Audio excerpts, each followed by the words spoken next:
All right, let's dive right in to this deep dive on Rich Dad, Poor Dad by Robert Kiyosaki. I'm sure a lot of you out there listening have at least heard of this book, right? Oh, yeah, for sure. Maybe even read it. It's been massively popular, sold millions and millions of copies. It's had a huge impact. Yeah, it really changed the way a lot of people think about money. But it's also been pretty controversial. Yeah, there's definitely been a lot of debate around it. Today we're going to try to pull out the key ideas, see if those ideas hold up. And most importantly, for you listening out there, we're going to see how they apply to you. What I find really interesting about the book is how he uses his own personal story to kind of set the stage and frame all his arguments. He grew up with these two father figures. His own biological father, the poor dad, Right. but a more traditional view of money, job security, that sort of thing. Right. And then there's his friend's father, the rich dad, Mm-hmm. who had a very different perspective. He really emphasized financial literacy. And those two contrasting viewpoints really forced Kiyosaki to think critically and choose his own path. And that's really what sets the stage for his whole financial philosophy. It's not every day you grow up with two dads who have such drastically different views on money, right? Exactly. And he highlights those different views with those quotes everybody knows from the book. The love of money is the root of all evil versus the lack of money is the root of all evil. Yeah, it really makes you stop and think. Yeah, it makes you wonder if maybe we've been looking at money wrong this whole time. And that leads right into one of the most important ideas from the book, the difference between assets and liabilities. That's really the heart of it. Yeah, and he keeps the definition so simple. Assets put money in your pocket, and liabilities take money out. And Kiyosaki really wants to shift your entire mindset about money. He's saying it's not just about how much money you make, but it's about what you do with that money. Exactly. The whole rich dad philosophy is about building a strong asset column, Things that generate income. like businesses or real estate, stocks. Right. And he uses those cash flow diagrams in the book Yeah. to really show you how this works. Oh, yeah, I remember those diagrams. They visually represent how money flows in and out of your asset column. And your liability column? He wants you to imagine a car. You buy it, Yeah. and immediately it starts losing value. That's a liability. It's taking money out of your pocket. And then he contrasts that with like a rental property. You buy a rental property. Every month, it generates income. It's putting money in your pocket. It's an asset. It's like this light bulb moment for a lot of people reading this, Yeah. right? You start to realize all those things you thought were assets, like a fancy new car. Or that big house. Yeah, actually might be holding you back. They're liabilities disguised as assets. Exactly. And that brings us to one of the most powerful ideas in the book, the rat race. Yeah, it's such a vivid image. It describes this cycle so many people get caught in. Working for money, paying taxes. Yeah. And as their income goes up, they just spend more. So they're working harder, but they're not really getting ahead. Right. They end up trapped by this cycle of debt and financial struggle. He tells that story in the book about the young couple. Right. They buy a house, get a raise, Then they take on more debt with a bigger mortgage. credit cards. They think they're moving up, but their liabilities are actually growing faster than their assets. And it's easy to see how people fall into this trap, especially if they don't really understand personal finance, right? Yeah, but Kiyosaki's saying it's not just about bad habits. He actually says there are two key emotions that drive people into this rat race. Fear and desire. You remember that donkey and carrot story he tells? Oh yeah, that's a good one. The donkey keeps chasing the carrot, The carrot represents the desire for money, but it's always just out of reach. and the owner uses a stick to keep the donkey moving. The stick is the fear of financial insecurity. It's a powerful analogy. It shows how those emotions can manipulate our decisions about money. So how do we break free? Kiyosaki says it's about minding your own business. Now, he doesn't necessarily mean starting a company. It's more about building that asset column Creating income streams that work for you. instead of just trading your time for a paycheck. He tells that story about starting a comic book library when he was a kid. Oh, yeah, I love that story. It was his first experience with creating an asset, something that could generate income even when he wasn't working. He was learning those rich dad principles at such a young age. And it really highlights how financial independence isn't about becoming a millionaire overnight. Yeah, it's about having assets that give you security and choices. Now, where Kiyosaki gets really controversial is his perspective on the rich not playing by the same rules. Oh, yeah, this is where things get interesting. He goes into how the wealthy use corporations to minimize their tax burden.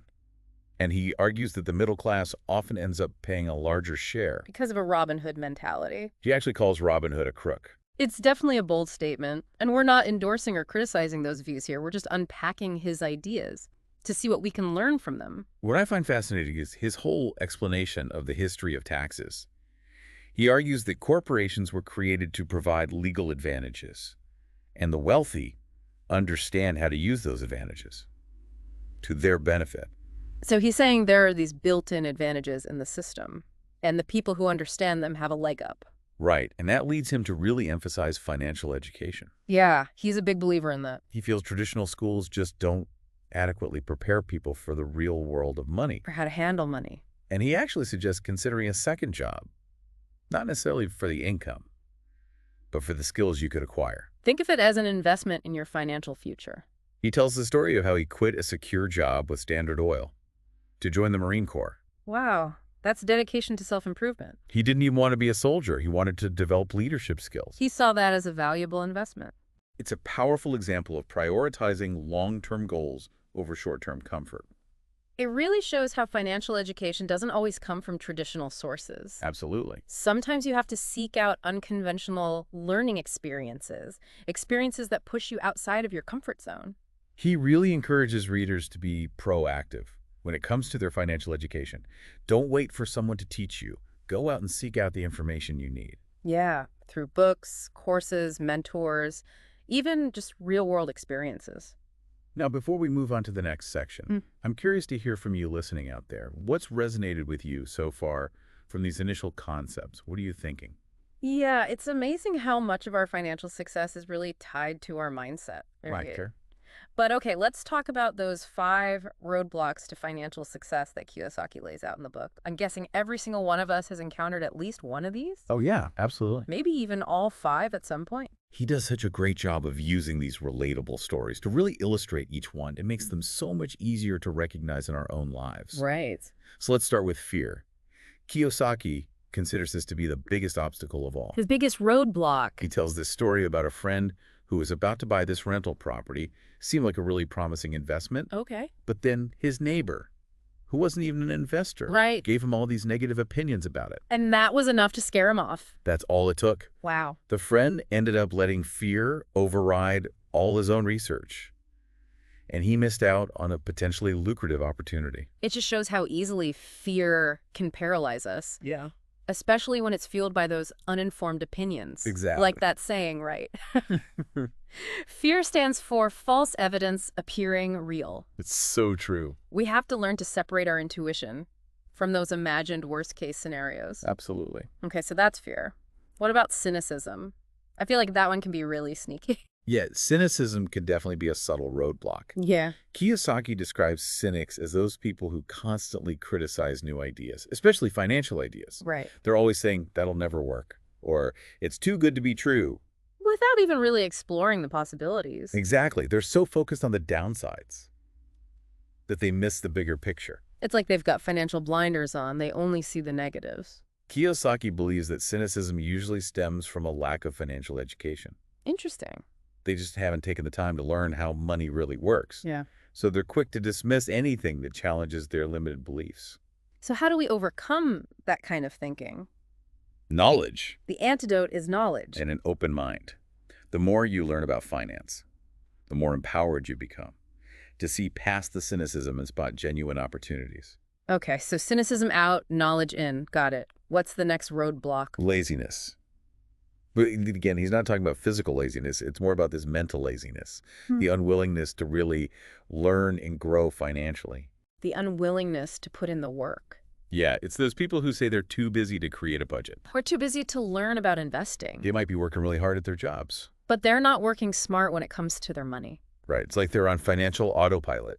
But we all have the same 24 hours in a day, right? So it sounds like it's more of a prioritization issue than a time issue. Exactly. It's about making conscious choices to invest in your financial future. So even just dedicating like 30 minutes a week to reading a finance book or listening to a podcast. That can make a huge difference over time. It's those small, consistent steps. Exactly. All right, so we've covered fear, cynicism, laziness.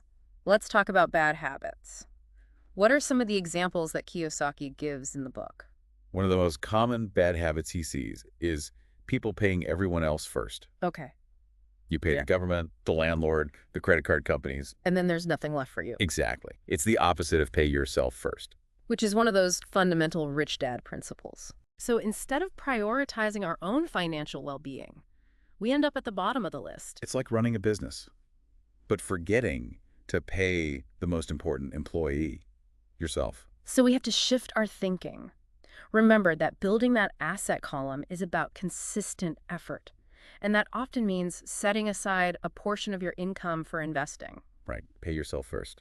All right, we've done fear, cynicism, laziness, bad habits. What's that final roadblock? Arrogance. Okay. Kiyosaki warns against thinking you already know everything, especially when it comes to money. Because arrogance often masks ignorance. It prevents us from being open to new knowledge. It's the classic know-it-all. Who's actually missing out on valuable information because they're too proud to admit they don't know everything? Exactly. He emphasizes the importance of being open to learning from others. Yeah, through mentors, books, courses, even just making mistakes and learning from those mistakes. Right. It's all about having that growth mindset. So these 5 roadblocks, fear, cynicism, laziness, bad habits, and arrogance, they're all internal challenges. These are the things that are holding us back. It's not about external circumstances. It's about our own mindset. And the good news is, our mindset is something we can change. That's empowering. It all starts with recognizing these roadblocks. Okay, so we've talked about the rat race. We've navigated those pesky roadblocks. But Kiyosaki doesn't just leave us with warnings. He actually gives us a framework for understanding different ways to generate income. And that's where his cash flow quadrant comes in, right? Yes. It's a powerful tool for understanding where we are now financially and where we want to be. The cash flow quadrant categorizes the different ways people earn income into 4 distinct quadrants: employee, self-employed, business owner, and investor.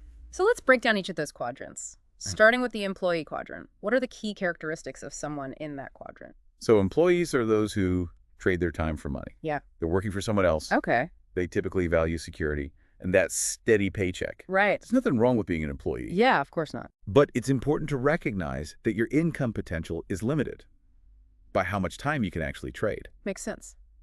What about the self-employed quadrant? These are the people who work for themselves.